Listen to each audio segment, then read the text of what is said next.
यह कहानी एक छोटे से गांव की है जहां रात के ठीक 12 बजे हर रोज एक लड़की की चीखने की आवाज आती थी। गांव के लोग इसे बहुत समय से सुन रहे थे, लेकिन कोई भी इस आवाज की सच्चाई जानने की हिम्मत नहीं जुटा पा रहा था।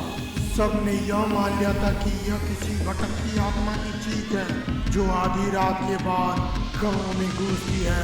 एक दिन गांव के नवयुवक अर्जुन, जो शहर से अभी वापस आया था, इस आवाज के पीछे की सच्चाई जानने की उसने ठान ली। उसने गांव के बुजुर्गों से इस बारे में पूछा, लेकिन गांव के बुजुर्गों ने कहा उन्हें भी सुनी सुनाई कहानी पता है, असली सच्चाई किसी को नहीं पता है। बुजुर्गों ने बताया कि कई साल पहले गांव की एक लड़की जिसका नाम मीरा था, उसकी शादी गांव के एक लड़के से तय की गई थी, परंतु एक रात उसकी हत्या हो गई और उसका शव गांव के तालाब में पाया गया। माना जाता है कि मीरा की आत्मा आज भी अपनी अधूरी कहानी करने के लिए रात में चीखती है।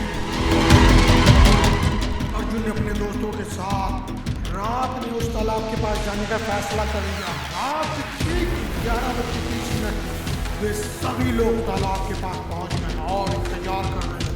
चारों तरफ अंधेरा था और गहरा सन्नाटा, ऐसा कि पत्ते की हल्की सी खड़खड़ाहट भी सुनाई दे रही थी। ठीक 12 बजे अचानक ठंडी हवा का झोंका आया और तालाब के पास से चीखने की आवाज आई।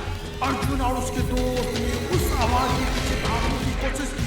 तभी उन्होंने देखा कि तालाब के किनारे सफेद साड़ी में एक लड़की खड़ी थी, उसके बाल खुले हुए थे, चेहरा पानी की ओर झुका था। अर्जुन ने उसे आवाज लगाई और हो तो लड़की ने धीरे धीरे सिर उठाया। उसका चेहरा खून से सना हुआ था और उसकी आंखों में गहरी काली छाया थी, जैसे वो दर्द और गुस्से से भरी हो।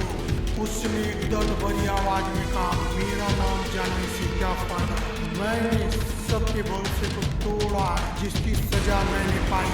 अर्जुन ने हिम्मत करके पूछा, तुम्हें किसने मारा था?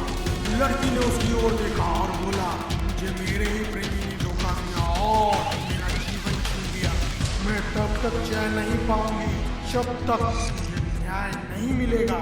उसके इतना कहते ही उसकी चीख का स्वर तेज हो गया और उसके चारों ओर अजीबोगरीब परछाइयां घूमने लगी, जैसे उसकी आत्मा में अब भी भटकाव हो। अर्जुन और उसके दोस्त वहां से भाग खड़े रहते हैं कि उस दिन के बाद अर्जुन का मानसिक संतुलन गड़बड़ा गया। अब भी वह रात में मीरा की बातें करता है और कहता है कि उसे न्याय दिलाना मेरी जिम्मेदारी है।